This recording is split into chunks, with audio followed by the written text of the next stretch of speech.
Yes, it's a Tuesday and you are welcome. Each day I only wish to be surrounded by, good people with genuine intentions, a kind heart and good vibes, and that is not including MM. Come on. Okay, I'm joking. I think he actually told me that he missed me. Mazino, I missed you too. I missed you. That's not what the script says. All right, the right energy is what everyone deserves, and having the right people around will help you along your journey. Definitely. Good morning and welcome once again to our most anticipated Tuesday edition here on the show, Wake Up Nigeria. It is time for you to wake up, get going. It's a Tuesday, get that work done. Welcome back. You're still watching Wake Up Nigeria, and now we have a discussion on health. So on health today, we will be talking about drug abuse in children, looking at how parents self-medicate children without diagnosis, right? With Dr. Yusuf Kadiri. Good morning to you. Good morning. Welcome to Wake Up Nigeria, and I love what you're wearing. I love it so much. I didn't know doctors were so fashionable. Hello. I have a doctor for a brother. Nigeria is such a stressful place. You just have to look for what to do to make you happy. That's absolutely correct. And your outfit is definitely making me happy this morning. Thank you. Okay, I mean, I went through your profile, and I must say it is well robust. Really, how do you manage to balance all that? All that, how? I tell myself I'm doing God's work. Yes. And when you're passionate about something, you don't see it as stress. The moment it becomes stressful, then you know that there's something wrong, yeah, right? But just to make it sustainable and more impactful, yes. Passion, just put a strategy with it. Okay, yeah, awesome. I mean, something caught my eye. I think a drop of happiness. Little drops of happy. Little drops of happy. Can you tell me a little bit about that before we get into the main topic for today? So Little Drops of Happy is a movie, a feature movie, which we are trying to get to the wider audience. Okay. And it's based on Mikobo's depression, postpartum depression, and suicide. So it's a story about a couple and having a kid, and of course, rancor between couples, they always be. Yes, but yes. she was depressed, and the man didn't think. He didn't know that. And then he was, making the depression worse. Wow. Because he was also depressed, not knowing he was. Wow. And of course, I'm an African man. I'm a Nigerian. Exactly. Men don't get depressed. I mean, I love it when we talk about mental health, especially in this setting, because a lot of people overlook a lot of things. But I love the fact that now it's coming to the forefront. Exactly. So now people have conversations about it. So now we're talking about self-medication, right? How parents literally self-medicate their kids, and of course we know how that is actually drug abuse. So what do you think about that? Because honestly, growing up, I literally, I mean, I'll go to school and come back. Before I reach house, my mother will say, you're looking like this, you're looking like next thing, drip. Drip.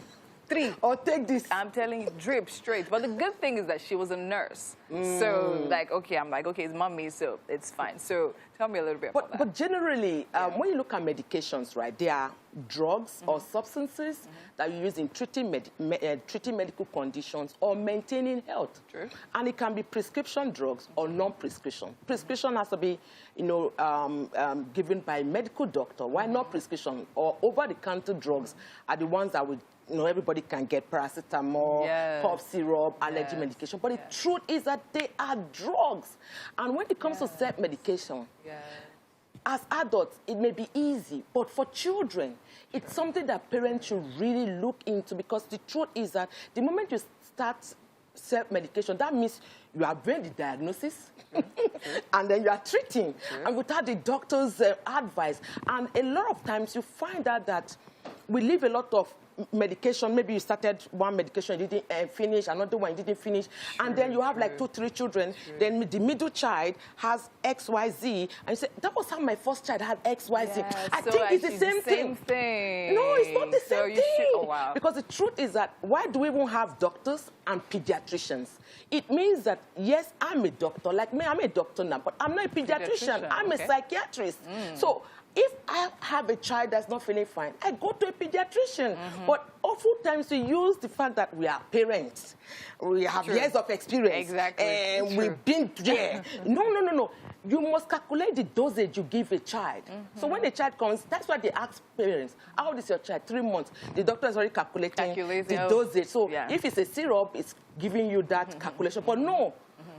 They have a concoction. They won't have quantity. They say, just take this and go to the like for real. So that kind of, it can make an illness get worse. You can underdiagnose a medical condition. You can overdiagnose. And we still have the highest infant mortality and morbidity in the world. Wow. So self-medicating children is a no-no. Okay, now, so from your experience, what would you say is the major cause of this? I mean, I have a number of things in my head, but let me hear from you. What would you think? Poverty is there. Ignorance is there. The healthcare system is still very fragile. Even the resources, of course, we saw the exodus, and it's still ongoing. The resident doctors are resuming tomorrow after 2 months of being on strike. And so these are some of the things. We are still in that place where the Abuja Declaration of 2001 says that 50% of our budget should be assigned to health. Healthcare. Only 2 African countries have achieved that, South Africa and Rwanda. We are still struggling with even 5%. And so these are some of the things we're talking about. Infrastructure, for healthcare financing, and the primary healthcare system where the bulk of the people are in the communities. If I ask you where your primary healthcare sector is now, I'm sure you're like, is that place that dogs and goats used to sleep? True, there's nothing to write about. But so these are some of the things that are perpetuating, this, let me just do it myself, all be fine.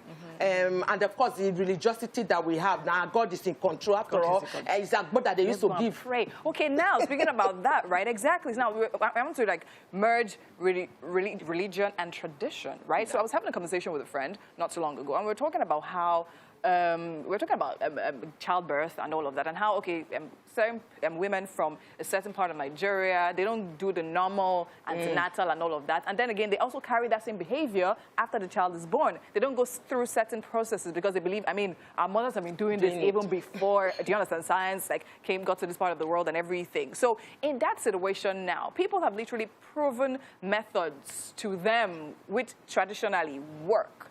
What would you say? Would you say, see, ignore all of that and do it? Would you say, okay, fine, medicine is the right way. Do it that way. The same thing with religious beliefs. No. We do understand that our cultural and religious beliefs are very grounded. And people can't, to even take yourself away from it is difficult. So what do you do as a scientist or bring in the orthodox? If I'm going to introduce anything to the community, I'm not just going to just put them, I'm going to do a need assessment. I'm going to look at the Oba or the Yaloja or something. Because a town hall meeting, let me even know what they want. So cultural and religious beliefs are good.